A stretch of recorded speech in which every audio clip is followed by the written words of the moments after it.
Coming to the financial analysis, जब वो time cost analysis कर लेते हैं फंडर्स, उसके बाद वो प्रोजेक्ट की फाइनेंशियल एनालिसिस करते हैं। फाइनेंशियल एनालिसिस में ये देखा जाता है कि भाई कितना प्रॉफिट इस प्रोजेक्ट से आ सकता है विद टाइम, और इसमें जो इन्वेस्टमेंट किया जा रहा है उसमें ओनर्स इक्विटी कितनी है और डेब्टेड कितना है। ठीक है, मतलब आदमी ने अपनी इक्विटी कितनी लगाई हुई है और उसको कर्जा कितना है, डेब्टेड कितना है वो।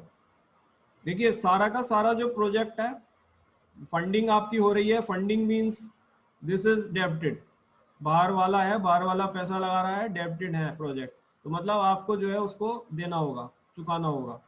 कुछ हो सकता है आपने अपना भी लगाया हो, तो जो भी आप अपना लगा रहे हैं, हो सकता है आप पार्टनरशिप में कोई प्रोजेक्ट चूज कर रहे हैं, 3-4 पार्टनर हो, तो तुम 3-4 पार्टनरों ने अपना अपना इन्वेस्टमेंट किया है, और उसमें आपने पार्टनरशिप प्लान में डीड में ये लिखा है कि जो भी इन्वेस्टमेंट आप कर रहे हैं उसी के हिसाब से जो प्रॉफिट आएगा वो उसी रेशो में डिवाइड होगा।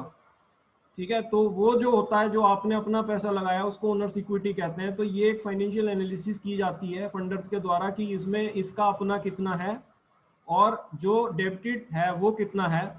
तो ये एक परसेंटेज एनालिसिस की जाती है फाइनेंशियल।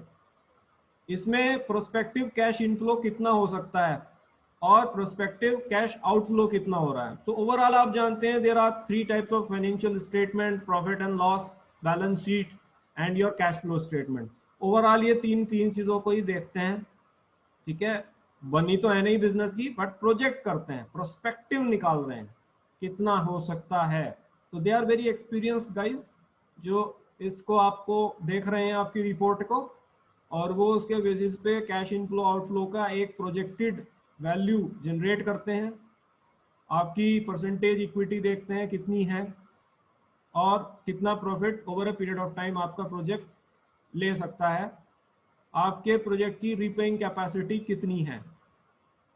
ठीक है, और आपको लोन की आवश्यकता समय के साथ इतनी होगी। ये सब चीजें फाइनेंशियल एनालिसिस के पार्ट होता है, ये सब भी फंडर्स देखते हैं। So how much loan will be required by the business over a period of time and its repaying capacity. All financial analysis is done including profit earned, percentage of investment by equity and debt, prospective cash inflows and cash outflows over a period of time. तो आपको ये सब जो है, देखिए overall चीज पता जरूर होना चाहिए, प्रॉफिट कितना अर्न होगा, ये सब जो है वो लोग आपसे ज़्यादा जल्दी निकाल लेंगे, लेकिन आप कैश इनफ्लो आउटफ्लो का प्रोजेक्शन भी वो ज़्यादा आपसे बेटर कर सकते हैं because you are just beginner. लेकिन हाँ, आपको ये जरूर इसमें एनालिसिस में देख लीजिएगा कि कितना लोन आपको चाहिए होगा, ये जरूर आपको पता होगा, और इसमें आप कितना खुद लगा रहे हैं, ओवरऑल प्रोजेक्ट में आपको कितना लगाना है, उसमें से कितना लोन होगा और कितना आपका खुद का होगा। ये एनालिसिस आपके पास जरूर होनी चाहिए उनके क्वेश्चंस को आंसर करने के लिए। This is the 5th point, right. So I have told about 4 points on time cost analysis and this brief point on financial analysis, and in this way the funder decide whether he will give you the money or not.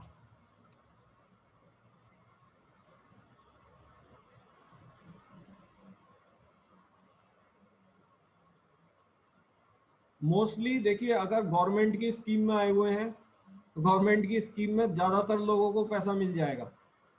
Government जो है इस वक्त पूरा favourable है कि India में ED आना चाहिए, एंटरप्रेन्योरशिप बनना चाहिए, एटलीस्ट जितने निकल रहे हैं बच्चे उनमें से 5 से 10% बच्चा जरूर एंटरप्रेन्योर बने, क्योंकि देश की नींव इनसे बनती है।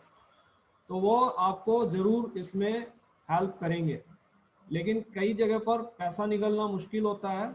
तो उस सब चीज़ों के लिए मैंने आपको ये बताया है कि आपको किस तरह से उन फंडर्स को सेटिस्फाई करना है, और यही प्रेजेंटेशन में आपको माइंड में बातें रखनी है, क्योंकि इन पर क्वेश्चनिंग बाद में होगी।